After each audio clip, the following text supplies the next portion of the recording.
This is the award-winning Lee Pitts Live. Brought to you by Lee Health. Southwest Florida, welcome to another edition of Lee Pitts Live. We're about to close the year out on this New Year's Eve, and we're so thrilled that you put us on your list of things to do here at Barrett and Zupke Attorneys at Law Firm is where we're located here on Lee Pitts Live. We got a fabulous show in store for you. We'll get a chance to talk to the tax lady. She's finally here, Dr. Victoria Rumming. Also, we have Tashika Perry coming up with another fabulous girl talk. Then we'll go out to the African Network of Southwest Florida's gala, where I got a chance to talk to Dr. Larry Antonucci, the president and CEO of Lee Health. All that's happening on Lee Pitts Live. Keep it locked.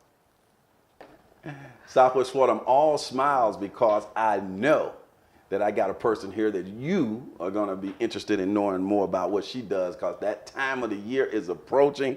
Tax time, and who do we call on? The tax lady, Dr. Rumming. Let's bump you in, Victoria Rumming. Now, first of all, at the back of your name, well, welcome to Lee Pitts Live. Well, thank you. Good to get you here. At the back of your name, we see some acronyms. EA and CAA. What does that mean? EA is an enrolled agent. Okay. I'm licensed by the federal government to represent people before the IRS. What that means, a lot of times people look at CPAs and they're licensed within a particular state. My license is a federal license, so that means I can practice throughout the United States, and I even have clients in foreign countries. CAA? CAA is a certified accepting agent, and that individual can help individuals that have to get tax ID numbers that are foreigners. A lot of people have to send over their passports to the IRS, and they have to send original documents. So what I do is certify their documents so they don't have to send in those original documents. I can just certify them and they continue traveling.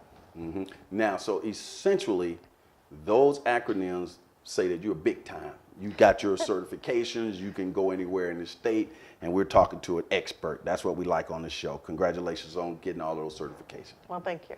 The tax lady, you branded that name. I mean, we say the tax lady, everybody knows. So how did that name come about? Why do they call you that?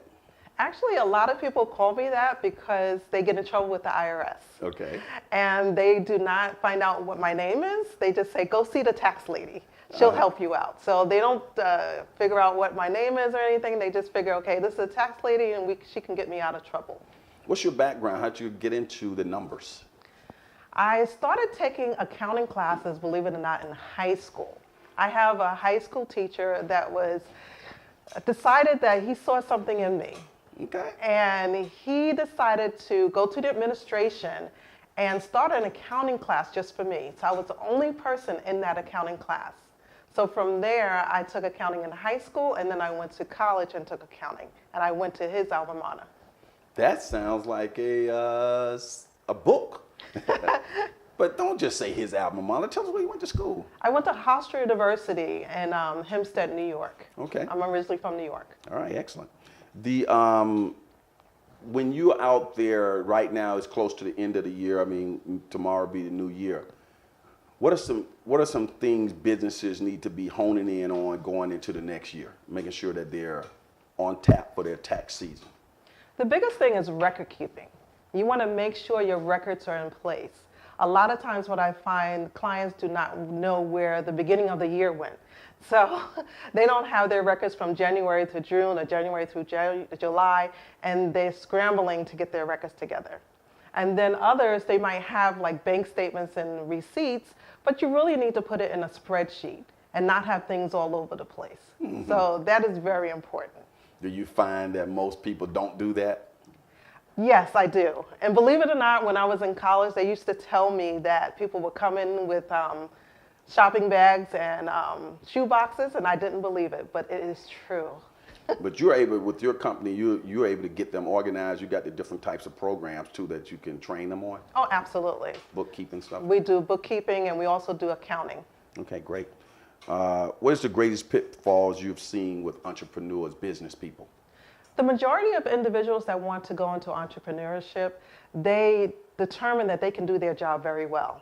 So if they're an attorney, they can represent people very well as being an attorney. If they're a doctor, or if they're a teacher, or if they're a tutor, anything that they can do, they do very well. But what happens a lot of times, the business part of running their business, they cannot do. They don't know about registering their business like they should in the state or with the federal government or even locally. And then also a lot of them don't know how to keep their records, what structure they should be, whether they should be in a C Corp or an S Corp or a partnership or LLC. So a lot of those things they kind of miss. So with your holistic approach to the clients, you deal with individuals and businesses, or tell them who you deal with. We deal with all individuals and businesses. Whether you're in business as a sole proprietor, just have a very small business and you're just kind of testing the waters, or you've become a corporation and you have other individuals that are involved in your business. Now we have your website and your phone number on the screen, but for radio purposes, give your phone number. Our phone number is 239-693-8428. And when people, do they actually get to talk directly to you sometimes, or they got to go through a whole lot of other people to get to you? Oh, no, they get to talk to me. Okay. What has been your personal satisfaction from being able to take that holistic approach? Some of the things that you were talking about in terms of bookkeeping, you're able to get people in it set up properly. How does that make you feel personally, know that you're getting them to the right place to be successful in their business?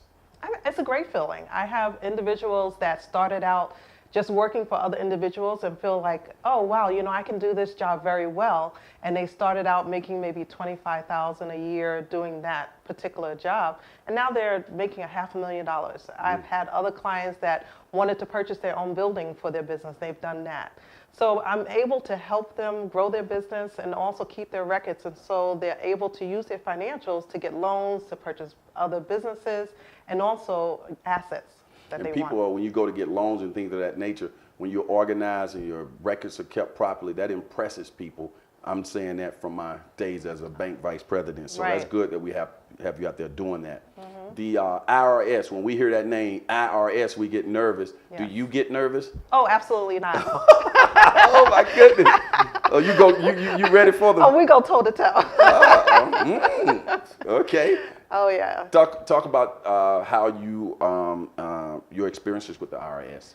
I've been working with individuals and businesses, representing before the IRS for about 30 years now. So I'm very familiar with the tax law and even how to deal with the representatives and the auditors and also the people in the field. A lot of the offices in different cities, they know me. And so when they hear my name, they say, okay, we know who we're dealing with. And they also probably know when they see your name on those paperwork, they know it's probably been done properly, more likely. That's a good thing to have somebody with credibility. Exactly, absolutely. Now, the process of you taking a person from soup to nuts, getting their taxes done, getting it reported, do you disappear after that point, or do you stay with your clients throughout their matriculation in business? No, absolutely not. I think it's very important when you start with a business to stay with them. A lot of times businesses will kind of ignore you, but I tend to find out that they come back because more than likely they get in trouble and they do things that they shouldn't have done. And so they tend to come back. But I try to keep in touch with my clients, especially kind of touch base with them mid-year in order to see where they are and where their records are and whether they're going to owe the IRS and make sure the liability is low. Well, we're certainly looking forward to getting you back throughout the year to keep us up to date, because tax season is when people start talking about taxes. But they should be talking about that all the time. They should be conscious of that all the time, right? It's year-round, really. Oh, absolutely. Even if you're not a business owner, even individuals. I always talk to my clients, a lot of them that have students that are getting ready to go to college. There's certain things that you need to put in place, even for your students that are doing financial aid. So a lot of parents don't realize that, and they don't start thinking about that until it's too late. Mm-hmm. And then a lot of the scholarships and grants that they would have been eligible for, they're not, because they didn't take those steps to look into what they need to do. Final question. Give me a success story from your experiences here. Well, just recently, I had a client that was in trouble with the IRS. He owed the IRS about $57,000. Didn't know what he was going to do in order to pay them back. So we decided that looking at his financials, we prepared him so he would be able to do an offer in compromise. We just settled on that offer in compromise, and he is paying back the IRS $985. That's outstanding. He's got to love you. Yes. I know you're going to be coming back in the future. And we couldn't hit everything in this interview, but tell me one thing you might hit on the next interview. Probably because tax season will be in, is getting your records together for tax season, what to look for, and making sure you don't miss certain things when you file your taxes. Well, Victoria, Dr. Victoria, it's been great having you here.